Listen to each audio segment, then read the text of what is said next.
여러분은 공항에서 갑자기 울음을 터뜨리는 수백 명의 사람들을 본 적이 있습니까? 파리 드골 공항 대합실 한 초라한 한국인 할머니 앞에서 9살 소녀가 아리랑을 연주하는 순간 일어난 일입니다. 연주가 끝나자 사람들의 눈시울이 붉어지고 누군가는 스마트폰으로 찍기 시작했습니다. 하지만 이 아름다운 장면 뒤에는 단 3년 전까지만 해도 아무도 상상하지 못한 기구한 운명과 한 여자의 잔혹한 배신이 숨겨져 있었습니다. 지금부터 여러분이 듣게 될 이야기는 실화를 바탕으로 한 것입니다. 지금부터 눈물 없이는 들을 수 없는 감동적인 이야기가 시작됩니다. 좋아요와 구독 버튼을 누르시면 이 영상 마지막에 소녀의 연주를 끝까지 들을 수 있어요. 지금부터 이야기가 시작됩니다. 할머니, 오늘도 라면이에요? 2020년 12월 서울 변두리의 허름한 반지하 방. 쓰레기통을 뒤지고 돌아온 68세의 김옥자 할머니의 주름진 손이 떨리고 있었습니다. 6살 손녀 소미가 작은 식탁 앞에서 무릎을 꼭 안고 앉아 있었습니다. 그 맑은 눈동자에는 또래 아이들이 가져야 할 순수함 대신 어른스러운 걱정이 가득했습니다. 옥자 할머니의 인생은 코로나19와 함께 한순간에 나락으로 떨어졌습니다. 40년간 남편과 함께 운영하던 옥자네 분식이 팬데믹으로 문을 닫게 된 것이었습니다. 매출이 90% 이상 떨어졌고 임대료를 감당할 수 없었죠. 설상가상으로 하나뿐인 아들 민호마저 건설 현장 사고로 세상을 떠났습니다. 어머니 때문이에요. 어머니가 우리 집안에 애군을 불러온 거라고요. 며느리 수정이 장례식장에서 소리를 질렀습니다. 조문객들이 모두 옥자를 쳐다봤습니다. 남편도 잃고 가게도 잃고 아들까지 잃은 할머니. 과연 우연의 일치일까요?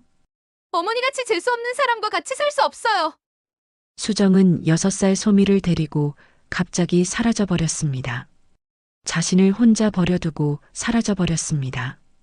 옥자는 장례비도 제대로 치를 수 없었고 반지하 월세집 보증금마저 떨어져 갈 곳이 없었습니다. 그런데 한 달 후 기적처럼 수정이 소미를 데리고 찾아왔습니다. 어머니, 미안해요.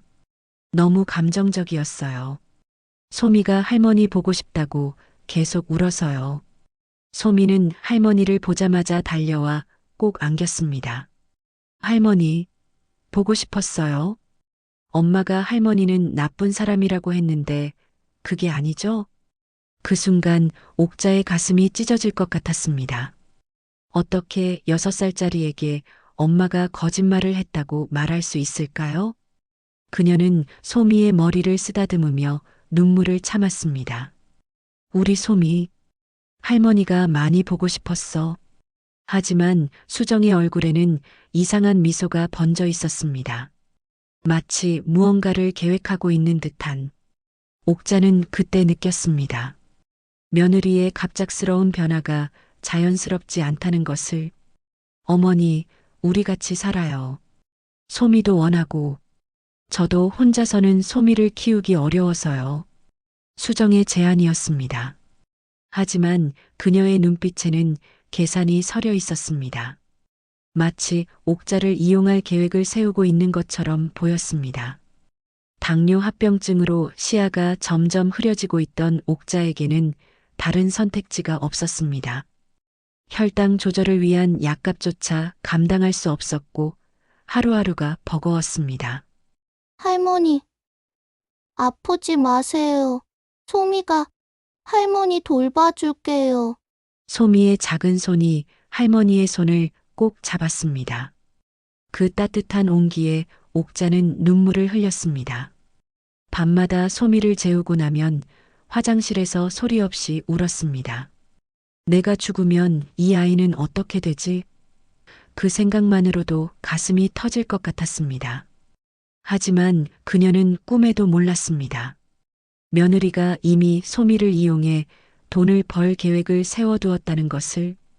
그리고 그 계획이 얼마나 잔혹한 결과를 낳을지. 며칠 후 옥자는 새벽 4시부터 근처 분식집에서 설거지 일을 시작했습니다. 관절염으로 아픈 손목을 붙들고 하루 종일 찬물에 손을 담그고 일했습니다. 받는 돈은 하루 3만 원. 월세와 생활비를 감당하기엔 턱없이 부족했지만 소미를 위해서라면 무엇이든 할 수 있었습니다. 할머니, 손이 빨갛게 됐어요. 아파요? 소미가 할머니의 손을 불어주며 걱정스러운 표정을 지었습니다. 그 순간 옥자는 다시 한번 다짐했습니다. 이 아이만큼은 반드시 지켜내겠다고. 설령 자신의 목숨을 바쳐서라도. 그러나 운명은 더 잔혹한 시나리오를 준비하고 있었습니다. 어머니, 정말 고생 많으세요. 이제 그만 일 그만두시고 집에서 쉬세요. 수정의 갑작스러운 배려에 옥자는 당황스러웠습니다. 한 달 전만 해도 자신을 원수처럼 대하던 사람이 갑자기 왜 이렇게 친절해진 걸까요? 괜찮아.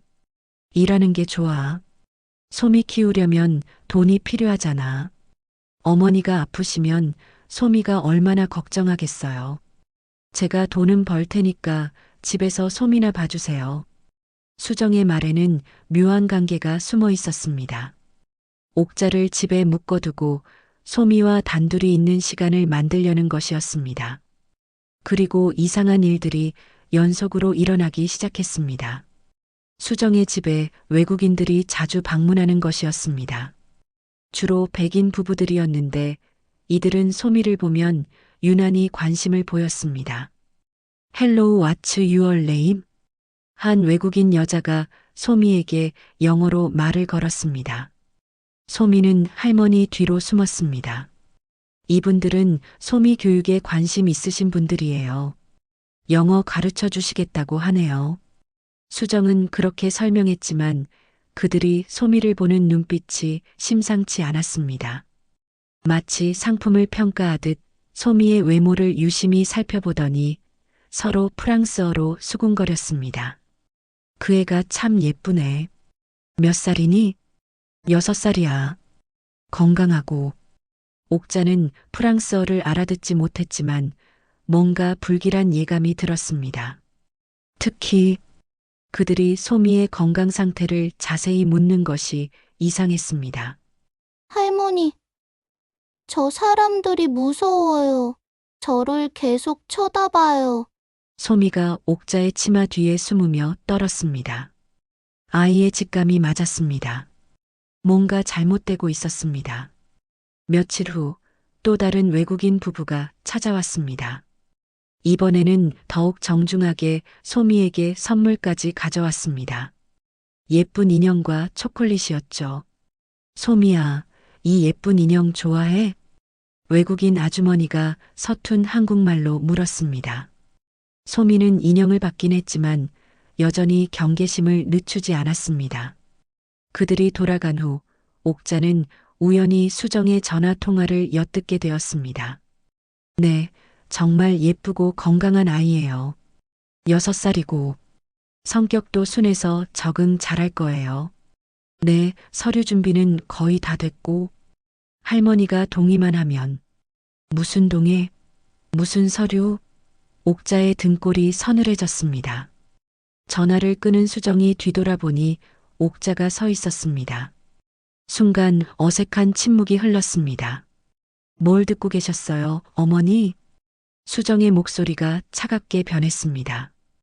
평소에 다정한 며느리는 온데간데 없었습니다. 지금 전화해서 무슨 얘기를 한 거야? 옥자의 목소리가 떨렸습니다. 수정은 잠시 망설이더니 결국 진실을 털어놓았습니다. 솔직히 말씀드릴게요. 소미를 해외 입양 보내려고 해요. 뭐라고? 옥자는 벽에 등을 기대며 주저앉을 뻔했습니다. 어머니가 아프시잖아요. 병원비도 많이 들고 저도 혼자서 소미 키우기 어렵고 그런데 프랑스에 정말 좋은 가정이 있어요. 소미 같은 아이를 찾고 있다고 하더라고요. 미쳤구나. 정말 미쳤어. 옥자가 중얼거렸습니다. 수정의 계획은 이미 상당히 진행된 상태였습니다. 생각해 보세요. 소미가 프랑스에 가면 좋은 교육도 받고 풍족하게 살 수 있어요. 여기 있으면 뭘 할 수 있겠어요? 어머니 병간호나 하면서 평생 가난하게 살아야 하는데. 수정의 말에는 계산된 논리가 있었습니다. 하지만 그 속에 숨겨진 진짜 이유는 따로 있었습니다. 그날 밤 소미는 할머니 품에서 말했습니다. 할머니, 저 그 사람들 싫어요. 왜 자꾸 저를 보러 와요? 우리 소미, 걱정하지 마. 할머니가 지켜줄게. 하지만 옥자의 마음속에는 불안이 점점 커져가고 있었습니다. 수정의 눈에 보이는 그 차가운 계산. 그 속에는 분명 더 큰 음모가 숨어 있을 것 같았습니다. 그때는 아무도 몰랐습니다. 수정이 이미 입양 알선 업체로부터 상당한 금액을 약속받았다는 것을, 그리고 그 돈을 위해서라면 무슨 일이든 할 각오가 되어 있다는 것을. 소미를 어디로 보내겠다는 거야? 옥자의 목소리가 떨렸습니다. 수정은 더 이상 가면을 쓰지 않았습니다. 차갑고 계산적인 본 모습을 드러냈습니다. 어머니, 현실을 보세요. 소미를 제대로 키울 수 있어요? 어머니 병원비만 한 달에 50만 원이에요. 소미 교육비는 또 얼마고, 우리가 감당할 수 있나요? 수정이 계산기를 두드리며 차근차근 설명했습니다. 마치 사업 계획서를 발표하듯이. 그런데 프랑스 가정은 다르거든요. 의사 부부인데 자식이 없어서 한국 아이를 입양하고 싶어 해요. 소미 교육비는 물론이고 대학까지 다 보내준다고 해요. 그게 문제가 아니야. 소미는 내 손녀라고. 내가 죽어도 포기할 수 없어. 옥자가 소리쳤지만 수정은 오히려 비웃었습니다. 어머니가 죽으면 소미는 어떻게 돼요? 고아원 가는 거예요. 그것보다는 좋은 집에 입양되는 게 낫지 않나요? 그 순간 소미가 방에서 나와 두 사람을 바라보았습니다. 아이의 큰 눈에 이미 불안이 가득했습니다. 할머니, 왜 울어요? 엄마는 왜 화났어요? 옥자는 눈물을 재빨리 닦았습니다. 소미 앞에서 불안한 모습을 보이고 싶지 않았습니다. 아무것도 아니야, 우리 소미. 그냥 어른들 이야기야. 수정이 소미에게 다가가며 달콤한 목소리로 말했습니다. 소미야, 프랑스라는 예쁜 나라가 있는 거 알아? 거기에 가면 예쁜 드레스도 입고 바이올린도 배우고 공주처럼 살 수 있어. 바이올린이요? 소미의 눈이 반짝였습니다. TV에서 본 바이올린 연주가 인상 깊었던 모양입니다. 그래, 바이올린도 배우고 피아노도 배우고, 그리고 거기 엄마 아빠는 정말 착해서 소미를 공주님처럼 대해줄 거야. 그럼 할머니도 같이 가요? 소미의 순진한 질문에 수정의 얼굴이 순간 일그러졌습니다. 할머니는 여기 있어야 해. 할머니가 아프시니까. 그럼 싫어요. 할머니 없으면 싫어요. 소미가 옥자에게 달려와 꼭 안겼습니다. 그 순간 수정의 얼굴이 완전히 변했습니다. 가면이 완전히 벗겨진 것이었습니다. 어머니, 이 아이 미래를 정말 망치고 싶으세요? 지금 여기서 자라면 소미가 뭐가 될 수 있겠어요? 아무것도 못 배우고 가난하게 살다가 끝이에요. 수정의 목소리가 점점 높아졌습니다. 그런데 프랑스에 가면 의사 부부 집 외동딸로 자라는 거예요. 최고의 교육을 받고 원하는 것 다 할 수 있고, 이런 기회가 또 올 것 같아요? 옥자는 가슴이 찢어질 것 같았습니다. 수정의 말이 완전히 틀리지는 않았으니까요. 자신이 죽으면 소미는 정말 갈 곳이 없었습니다.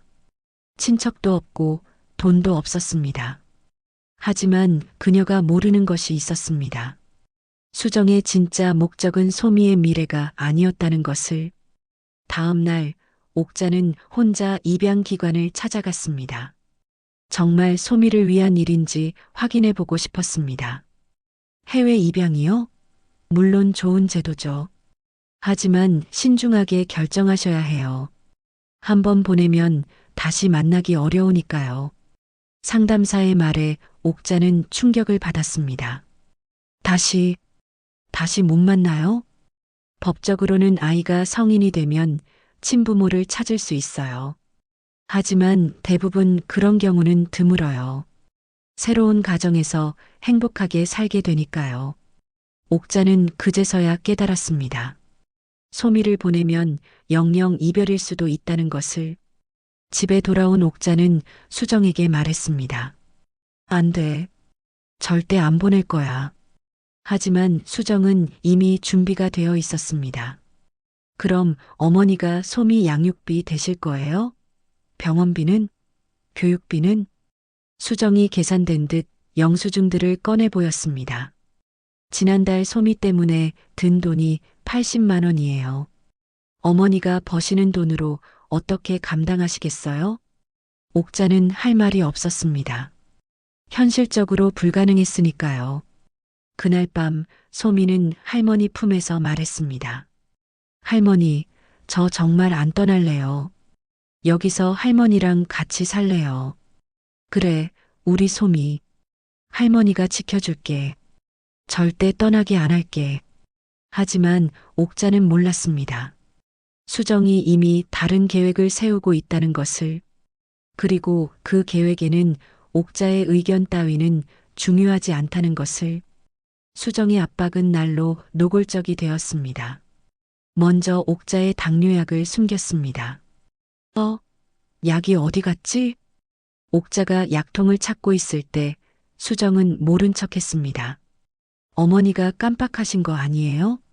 요새 건망증이 좀 심하시잖아요. 약을 복용하지 못한 옥자의 혈당은 급격히 올라갔습니다. 어지럼증과 함께 시야가 흐려졌고 손발이 저렸습니다. 할머니, 괜찮아요? 소미가 쓰러질 뻔한 할머니를 부축했습니다. 6살짜리가 할머니를 걱정해야 하는 상황. 옥자는 자신이 한없이 비참해졌습니다. 며칠 후에는 밥까지 주지 않았습니다. 어머니 식사 준비해 놨는데 어디 갔어요? 식었잖아요. 수정이 거짓말을 하며 찬밥을 내놓았습니다. 옥자는 알고 있었습니다. 처음부터 밥을 차려놓지 않았다는 것을. 하지만 소미 앞에서는 참을 수밖에 없었습니다. 할머니, 제 밥 나눠 먹어요. 소미가 자신의 밥을 나누려고 했습니다. 그 순간 옥자의 눈에서 눈물이 쏟아졌습니다. 6살짜리가 배고픈 할머니를 위해.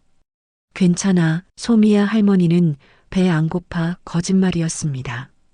하루 종일 아무것도 못 먹어서 속이 쓰렸지만 소미의 밥까지 빼앗을 수는 없었습니다. 수정의 괴롭힘은 점점 심해졌습니다.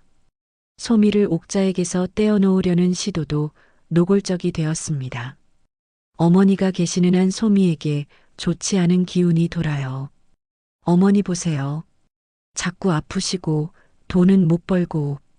이게 소미에게 좋은 영향이라고 생각해요?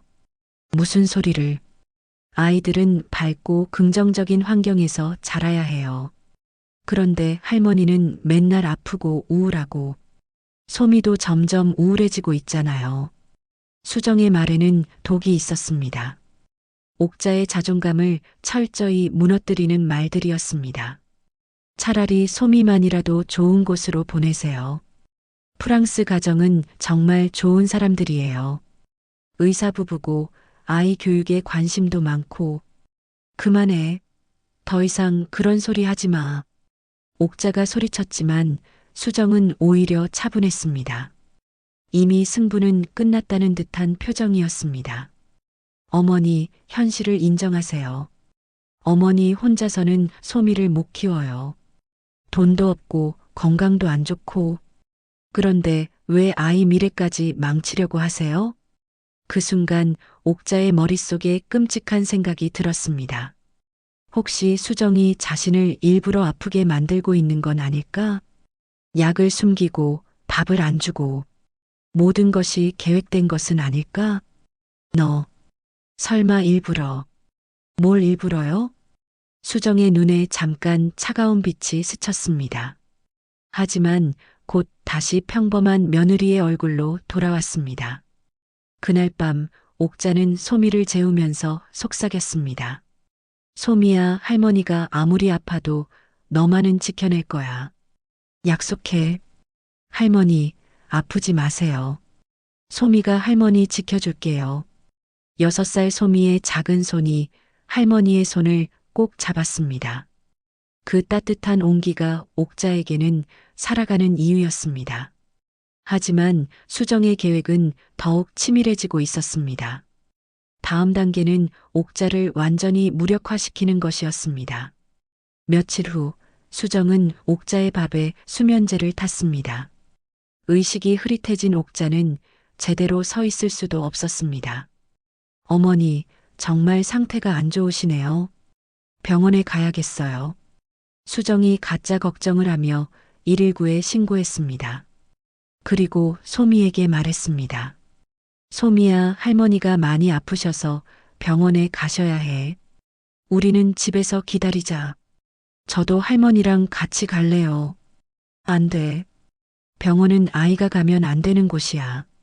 할머니가 빨리 나으려면 소미가 집에서 착하게 기다려야 해. 소미는 울면서 할머니를 붙잡았습니다. 할머니, 빨리 나아서 와요. 약속해요. 그래, 할머니가 빨리. 의식이 흐릿한 옥자는 제대로 말도 할 수 없었습니다. 구급차에 실려가면서 마지막으로 본 것은 소미의 눈물 젖은 얼굴이었습니다. 그리고 바로 그날 밤 수정의 진짜 계획이 실행되었습니다. 소미를 고아원에 맡긴 것입니다. 그 누구도 예상하지 못했습니다. 이 모든 것이 소미를 할머니에게서 떼어놓기 위한 치밀한 계획이었다는 것을. 응급실 침대에 누워있던 옥자가 의식을 되찾은 것은 이틀 후였습니다. 수액을 맞으며 천천히 정신이 돌아왔을 때 가장 먼저 찾은 것은 소미였습니다. 소미는 어디 있어? 간병인이 고개를 저었습니다. 보호자분이 아이는 집에 두고 왔다고 하시던데요. 수정이, 며느리는 어디 있어요? 아침에 잠깐 왔다 가셨어요. 서류 때문에 급한 일이 있다고. 옥자는 불안한 예감이 들었습니다. 수정이 서류 때문에 급하다고? 무슨 서류일까? 그때 수정이 병실로 들어왔습니다. 손에는 여러 장의 서류를 들고 있었습니다. 어머니, 깨셨네요. 많이 아프셨죠? 소미는 괜찮아? 밥은 먹었어? 소미 걱정은 안 하셔도 돼요. 제가 잘 돌보고 있으니까. 수정의 대답에는 어딘가 이상한 구석이 있었습니다. 평소보다 너무 차분했습니다. 어머니, 의사 선생님이 그러는데 어머니 상태가 많이 안 좋다고 하네요. 당뇨 합병증이 심해져서 계속 이런 식으로 쓰러지실 거라고. 옥자는 가슴이 철렁했습니다. 자신이 죽으면 소미는 정말 어떻게 될까? 그래서 말인데요. 소미 장례를 위해서 정말 심각하게 생각해 봐야 할 것 같아요. 수정이 서류를 꺼내며 말했습니다. 이건 입양 동의서예요. 어머니가 서명만 하시면. 안 돼. 옥자가 소리쳤습니다. 하지만 몸에 힘이 없어서 크게 소리가 나지 않았습니다. 어머니, 제발 현실을 보세요. 어머니가 계속 이런 식으로 아프시면 소미는 어떻게 돼요? 저 혼자서는 소미를 제대로 키울 수 없어요. 수정의 목소리에 가짜 눈물까지 섞였습니다. 그런데 프랑스 가정은 다르거든요. 정말 좋은 사람들이에요. 의사 부부인데 소미를 친딸처럼 키워준다고 해요. 아니야. 절대 안 돼. 어머니, 이게 마지막 기회예요. 이 가정이 아니면 다른 곳은 없어요. 그럼 소미는 정말 고아원에 가야 해요. 그때 수정이 폭탄 선언을 했습니다. 사실은 이미 소미를 고아원에 맡겼어요. 뭐라고? 옥자의 눈이 커졌습니다. 믿을 수 없는 말이었습니다. 어머니가 병원에 있는 동안 제가 소미를 혼자 돌볼 수 없어서 임시로 고아원에 맡겼어요. 어머니가 퇴원하시면 다시 데려올 생각이었는데 지금 당장 데려와. 그게 고아원에서 소미가 너무 적응을 잘한대요. 다른 아이들과도 잘 어울리고 그리고 프랑스 가정에서 소미를 보고 정말 마음에 들어한다고 하네요. 수정은 거짓말을 하고 있었습니다. 사실 소미는 고아원에서 매일 울면서 할머니를 찾았습니다. 밥도 제대로 먹지 않고 다른 아이들과 어울리지도 못했습니다. 어머니, 마지막으로 부탁드려요. 소미를 사랑한다면 좋은 곳으로 보내주세요. 수정이 옥자의 손에 도장을 쥐어주며 서류 쪽으로 손을 이끌었습니다. 옥자는 저항하려 했지만 몸에 힘이 없었습니다. 수액 때문에 의식도 완전히 또렷하지 않았습니다. 안 돼. 안 된다고. 어머니, 소미 미래를 생각해 주세요. 여기 있으면 소미가 뭐가 될 수 있겠어요? 수정이 강제로 옥자의 손을 잡고 도장을 찍게 했습니다. 하나, 둘, 셋. 총 5군데에 도장이 찍혔습니다. 이제 됐어요. 소미는 내일 프랑스로 떠나요.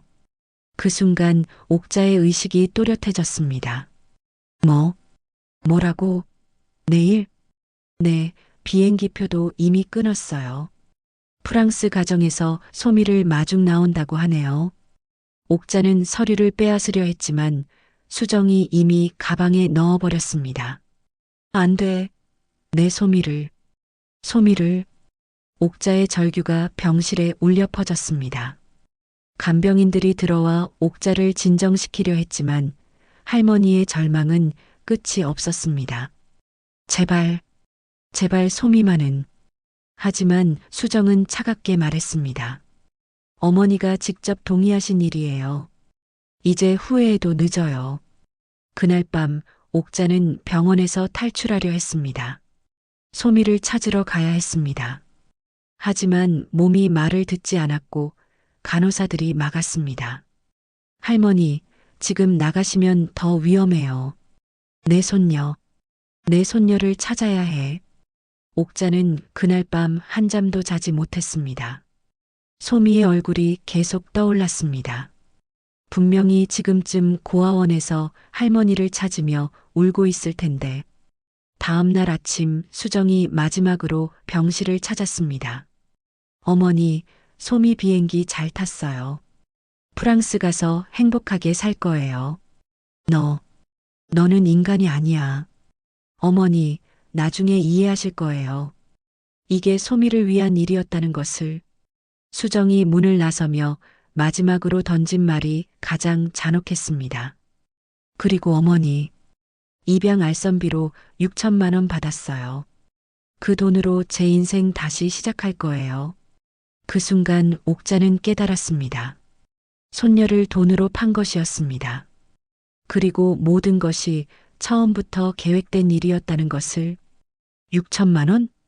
옥자는 믿을 수 없다는 표정으로 수정을 바라봤습니다. 손녀를 돈으로 판 것이었습니다. 어머니, 이제 다 말씀드릴게요. 수정이 의자에 앉으며 차분히 말했습니다. 더 이상 숨길 것도 없다는 듯한 표정이었습니다. 남편이 죽고 나서 빚이 너무 많았어요. 대출 이자만 월 200만 원이었거든요. 보험금도 얼마 안 되고. 그러다가 입양 알선업체에서 연락이 왔어요. 수정의 고백이 시작되었습니다. 건강하고 예쁜 아이는 해외 입양시키면 큰 돈이 된다더라고요. 특히 소미처럼 예쁜 아이는 더 많이 받을 수 있다고. 너 처음부터 계획한 거였구나. 처음엔 아니었어요. 정말 어머니랑 같이 살려고 했어요. 그런데 어머니 병원비 때문에 돈이 너무 많이 들어서 그때 입양업체에서 다시 연락이 온 거예요. 옥자는 온몸이 떨렸습니다. 며느리가 아니라 악마였습니다. 소미가 얼마나 울었는지 알아요? 고아원에서 매일 할머니 찾으면서 그것까지 알 필요는 없었어요. 어차피 프랑스 가면 다 잊게 될 테니까. 수정의 냉정한 말에 옥자는 가슴이 찢어질 것 같았습니다. 그리고 사실은 민호 사고도 뭐라고? 옥자의 눈이 커졌습니다. 설마 그건 정말 사고였어요. 하지만 민호가 안전장비 점검을 안 했다는 건 사실이에요. 제가 일부러 말 안 했거든요. 미친. 정말 미쳤구나. 보험금을 좀 더 받고 싶었어요. 그런데 생각보다 많이 안 나왔어요. 그래서 소미까지. 수정의 고백은 더욱 충격적이었습니다. 아들의 죽음마저 계획의 일부였던 것입니다. 어머니, 이해해 주세요. 저도 살아야 했어요. 빚에 쫓기면서 살 수는 없잖아요. 이해해 달라고? 너 같은 괴물을? 옥자가 소리쳤지만 이미 수정은 짐을 챙기고 있었습니다. 어머니, 소미는 이제 에밀리라는 이름으로 살 거예요. 프랑스 가정의 딸로서. 에밀리? 네, 새 이름이에요. 한국식 이름은 다 버리고. 그 말을 듣는 순간 옥자는 무너져 내렸습니다. 소미라는 이름마저 빼앗긴 것이었습니다. 소미는 이제 없는 거야? 없어요. 이제 김소미는 이 세상에 존재하지 않아요. 수정이 마지막으로 던진 말이 가장 잔혹했습니다. 그리고 어머니, 프랑스까지 가서 찾으려고 하지 마세요. 개인정보 보호 때문에 연락처도 주소도 알 수 없어요. 완전히 다른 사람이 된 거예요. 수정이 병실을 나가려는 순간 옥자가 마지막으로 물었습니다. 너는 양심이 없어? 양심으로는 먹고 살 수 없어요, 어머니. 문이 닫히고 옥자는 혼자 남겨졌습니다. 세상에서 가장 소중했던 손녀를 영영 잃어버린 것이었습니다. 그날 밤 옥자는 창문을 바라보며 생각했습니다. 차라리 죽는 게 낫겠다. 하지만 작은 희망이 남아 있었습니다. 언젠가는 소미를 다시 만날 수 있을 것이라는. 하지만 그 희망마저도 점점 사라져갔습니다. 3년이라는 시간은 할머니에게 너무 길었고 소미에게는 모든 것을 잊게 만드는 시간이었을까요? 병원에서 퇴원한 옥자는 완전히 무너진 상태였습니다. 수정이 떠난 집은 텅 비어 있었고 소미의 흔적만이 여기저기 남아 있었습니다. 작은 인형, 그림책, 할머니와 찍은 사진들. 소미야, 할머니가 미안해. 옥자는 소미의 인형을 안고 매일 울었습니다. 프랑스에 있는 한국 영사관에 편지를 보내고 입양 관련 단체에 도움을 요청했지만 모두 헛수고였습니다. 개인정보라서 알려드릴 수 없습니다. 아이의 안전을 위해서입니다.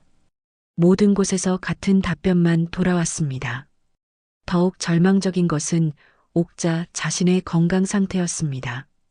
당뇨 합병증으로 시력이 급격히 나빠졌고 신장 기능도 저하되었습니다. 이대로 가시면 1년도 못 버티실 것 같은데요. 의사의 말에 옥자는 더욱 절망했습니다.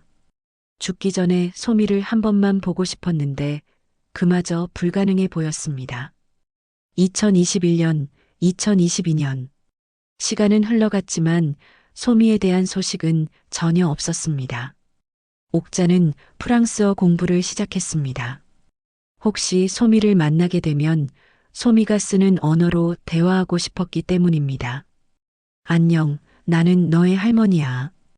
70살이 넘은 나이에 외국어를 배우는 것은 쉽지 않았지만 소미를 위해서라면 무엇이든 할 수 있었습니다. 그리고 2023년 봄 기적 같은 일이 일어났습니다. KBS 다큐멘터리 프로그램에서 프랑스의 한국 입양아들에 대한 특집을 방송한 것이었습니다. 옥자는 매주 빼놓지 않고 시청했습니다. 혹시 소미가 나오지 않을까 하는 간절한 마음으로. 그리고 마침내 그날이 왔습니다. 다음은 파리에서 열린 어린이 바이올린 콩쿠르에서 우승한 에밀리 듀부아 양의 이야기입니다. 9살인 에밀리 양은 6살에 한국에서 프랑스로 입양된 아이로 화면에 나타난 소녀의 얼굴을 본 순간 옥자의 심장이 멈출 뻔했습니다. 소미야, 내 소미야. 9살이 된 소미는 많이 자랐지만 그 눈빛만은 그대로였습니다. 옥자는 확신했습니다. 저 아이가 바로 자신의 손녀라고. 화면 속 소미는 바이올린을 연주하고 있었습니다. 아름다운 선율이 흘러나왔지만 그 연주 속에는 어딘가 슬픔이 섞여 있었습니다. 인터뷰에서 소미가 말했습니다. 한국에 있는 할머니를 자주 생각해요.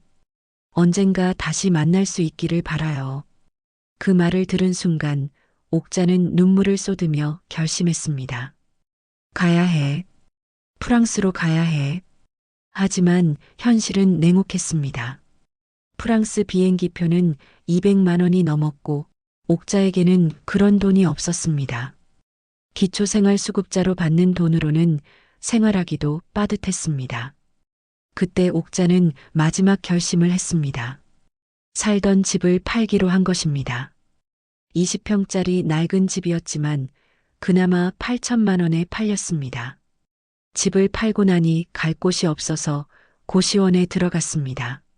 할머니, 여기서 살기엔 너무 좁지 않아요? 고시원 사장이 걱정스럽게 물었습니다. 괜찮아요. 그냥 잠깐만 있을 거예요. 옥자는 거짓말을 했습니다. 사실은 프랑스에 가서 소미를 찾을 생각이었습니다. 돌아올 생각은 없었습니다. 여권을 만들고 비행기표를 예약했습니다. 프랑스어 회화책도 사서 밤낮으로 공부했습니다. 소미와 대화하기 위해서였습니다.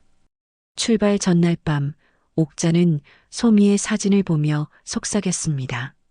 소미야, 할머니가 간다. 꼭 찾을 거야. 약속했잖아.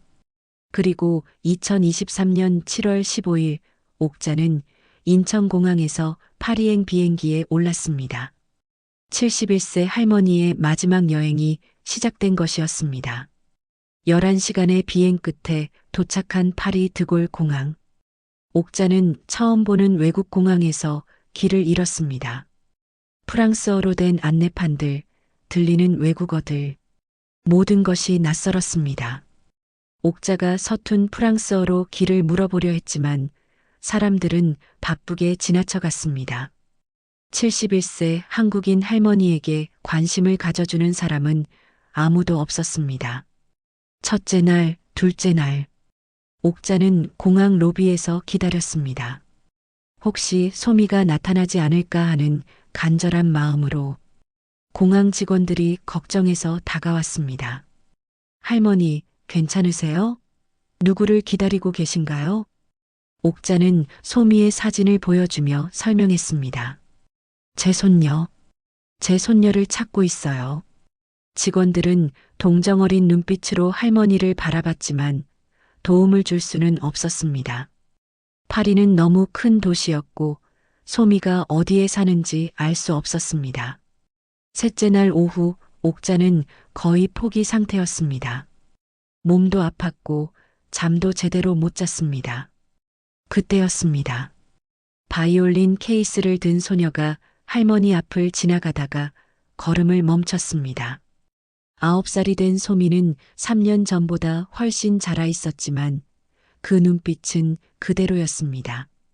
소미도 할머니를 알아봤습니다. 3년 동안 매일 밤 꿈에서 봤던 그 얼굴. 비록 많이 늙고 야위었지만 분명히 자신의 할머니였습니다. 할머니? 소미가 조심스럽게 다가왔습니다. 옥자는 믿을 수 없다는 표정으로 손녀를 바라봤습니다. 소미야. 정말 소미야? 두 사람의 눈에서 동시에 눈물이 쏟아져 내렸습니다.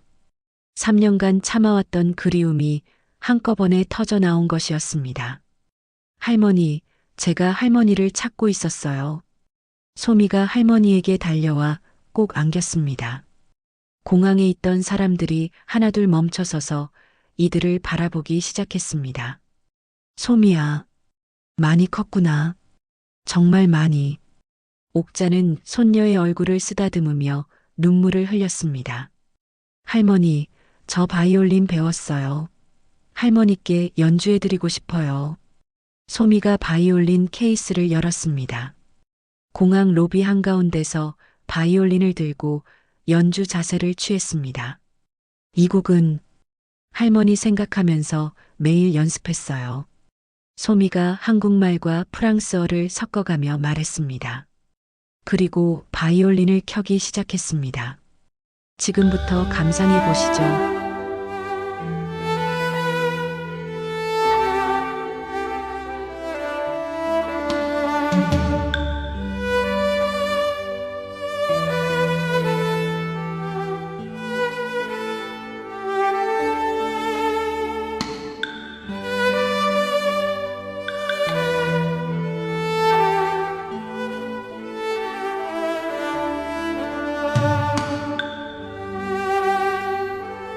아리랑의 선율이 공항 로비에 울려 퍼졌습니다. 한 음 한 음마다 할머니에 대한 그리움과 사랑이 담겨 있었습니다. 소미는 연주하면서도 눈물을 흘렸고 할머니는 그런 손녀를 보며 가슴이 벅차올랐습니다. 연주가 진행되면서 공항의 모든 사람들이 멈춰섰습니다. 청소하던 직원들도 바쁘게 걸어가던 승객들도 모두가 이 특별한 순간에 집중했습니다. 어떤 사람들은 눈물을 흘렸고 어떤 사람들은 스마트폰으로 이 장면을 촬영했습니다. 할머니와 손녀의 3년 만의 재회, 그리고 사랑이 담긴 바이올린 연주. 이 모든 것이 마법 같은 순간이었습니다. 연주가 끝나자 공항 전체에서 박수갈채가 터져 나왔습니다. 200여 명의 사람들이 모두 일어서서 박수를 쳤습니다. 어떤 사람은 브라보 라고 소리쳤고 어떤 사람은 눈물을 닦으며 박수를 쳤습니다. 할머니, 제가 바이올린 연주 잘했어요? 소미가 바이올린을 내려놓고 할머니를 바라봤습니다. 그래, 정말 잘했어. 우리 소미가 이렇게 훌륭한 연주자가 되다니. 옥자는 감격스러워했습니다. 3년 동안 소미가 얼마나 열심히 바이올린을 연습했는지 알 수 있었습니다. 그때 한 프랑스인 기자가 다가왔습니다. 이 감동적인 장면을 취재하고 싶다는 것이었습니다. 실례합니다. 저는 기자입니다. 당신들의 이야기를 들려주실 수 있나요? 소미가 통역을 해주며 할머니의 이야기를 전했습니다. 3년 전 강제로 헤어진 할머니와 손녀, 그리고 오늘의 기적 같은 재회. 기자는 눈물을 글썽이며 이야기를 들었습니다. 그리고 이 장면을 촬영한 영상이 그날 밤 프랑스 뉴스에 방송되었습니다. 할머니, 이제 같이 살 수 있어요? 소미의 간절한 물음에 옥자는 고개를 끄덕였습니다. 그래, 이제 영영 떨어지지 말자. 할머니가 약속해. 하지만 두 사람은 아직 몰랐습니다. 이 영상이 인터넷을 통해 전 세계로 퍼져나가면서 한국에까지 전해질 것이라는 사실을, 그리고 수정의 악행이 마침내 세상에 드러나게 될 것이라는 사실을. 그날 밤 할머니와 손녀는 파리의 작은 호텔에서 3년 만에 함께 잠자리에 들었습니다. 할머니, 저 매일 밤 할머니 꿈 꿨어요. 나도 그래, 소미야. 할머니도 매일 너 생각했어. 할머니, 이제 정말 헤어지지 않을 거예요? 그래, 절대 헤어지지 않을 거야. 하지만 운명은 이들에게 마지막 시험을 준비하고 있었습니다. 다음 날 아침, 소미의 양부모가 호텔로 찾아온 것입니다. 에밀리, 우리가 얼마나 걱정했는지 알아? 프랑스인 양어머니 마리가 소미를 꼭 안았습니다. 엄마, 여기 제 한국 할머니세요. 소미가 양어머니에게 할머니를 소개했습니다. 마리는 복잡한 표정으로 옥자를 바라봤습니다. 프랑스어를 이해하지 못하는 옥자를 위해 소미가 통역을 했습니다. 할머니, 엄마가 말씀하시는데 저는 이제 프랑스 국적이라서 한국으로 갈 수 없다고 해요. 옥자의 얼굴이 굳어졌습니다. 설마 이제 와서 소미를 다시 빼앗기는 건 아니겠죠? 하지만 할머니가 프랑스에서 사시면 된다고 하세요. 저희가 도와드릴게요. 마리의 제안이었습니다. 옥자는 믿을 수 없었습니다. 정말 소미와 함께 살 수 있다는 것일까요? 정말 괜찮아요? 옥자가 서툰 프랑스어로 물었습니다. 마리는 고개를 끄덕이며 말했습니다. 에밀리가 할머니를 얼마나 그리워했는지 알아요. 매일 밤 할머니 이야기를 했어요. 이제 가족이 다시 만난 거죠. 그 순간 옥자는 깨달았습니다.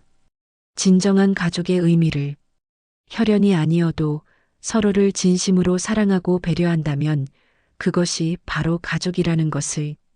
파리 공항에서의 감동적인 재회 영상은 24시간 만에 조회수 1,000만 뷰를 넘었습니다. 프랑스뿐만 아니라 전 세계 언론이 이 이야기에 주목했습니다. 그리고 3일 후 이 영상이 한국 언론에도 보도되었습니다. 파리 공항에서 3년 만에 재회한 한국인 할머니와 입양 손녀의 감동 스토리. MBC 뉴스데스크에서 이 소식을 전했을 때 한국 전역이 감동했습니다. 하지만 동시에 의문도 제기되었습니다. 6살짜리를 어떻게 해외 입양을 보냈을까?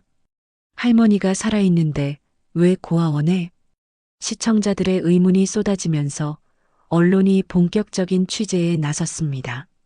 그리고 며칠 후 충격적인 진실이 드러났습니다. SBS 그것이 알고 싶다에서 특별편을 제작한 것이었습니다.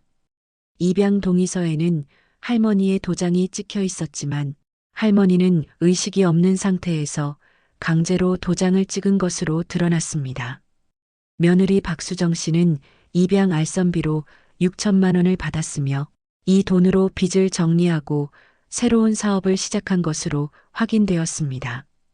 방송이 나간 후 전 국민의 공분이 쏟아졌습니다. 수정의 SNS에는 수만 개의 악플이 달렸고 그녀가 새로 시작한 카페에는 항의 전화가 빗발쳤습니다. 양심도 없는 년, 6살짜리를 돈으로 팔다니. 인간이 아니야. 결국 수정은 카페 문을 닫아야 했고 집 밖으로 나갈 수도 없는 상황이 되었습니다. 그리고 일주일 후 수정은 공개 사과 기자회견을 열었습니다. 저는 정말 잘못했습니다. 수정이 눈물을 흘리며 사과했지만 사람들의 분노는 가라앉지 않았습니다. 죄송합니다, 어머니. 소미야, 정말 미안해. 하지만 이미 늦었습니다. 검찰은 수정을 사기 및 아동학대 혐의로 기소했고 법원은 징역 3년을 선고했습니다. 한편 프랑스에서는 옥자와 소미의 새로운 삶이 시작되었습니다. 할머니, 오늘 학교에서 친구들이 할머니 이야기하고 싶어 해요. 소미는 이제 에밀리가 아닌 소미로 살기로 했습니다. 양부모인 마리와 피에르도 소미의 한국 이름을 존중해 주었습니다. 그래, 우리 소미. 할머니가 학교에 가서 김치도 만들어주고 한국 이야기도 해줄게. 옥자는 프랑스에서 한국어 교사로 일하기 시작했습니다. 소미의 학교에서 한국 문화를 가르치는 것이었습니다. 그리고 1년 후 소미는 국제 바이올린 콩쿠르에서 대상을 받았습니다. 수상 연설에서 소미가 한 말은 전 세계 사람들을 감동시켰습니다. 저는 2개의 가족이 있어요. 프랑스의 가족과 한국의 할머니. 2 가족 모두 저를 사랑해 주세요. 사랑에는 국경이 없다는 것을 배웠어요. 그리고 연주한 곡은 아리랑이었습니다. 바이올린으로 연주한 아리랑이 파리 오페라 하우스에 울려 퍼졌을 때 관객석에 앉아있던 옥자는 눈물을 흘렸습니다. 소미야, 할머니가 정말 자랑스러워. 3년간의 지옥 같은 시간을 견뎌낸 보상이었습니다. 이제 할머니와 손녀는 진짜 가족들과 함께 행복하게 살고 있습니다. 그리고 수정은 감옥에서 매일 후회하고 있습니다. 돈 때문에 가족을 팔았던 자신의 어리석음을. 2025년 현재 소미는 11살이 되었고 유럽에서 가장 주목받는 젊은 바이올리니스트로 성장했습니다.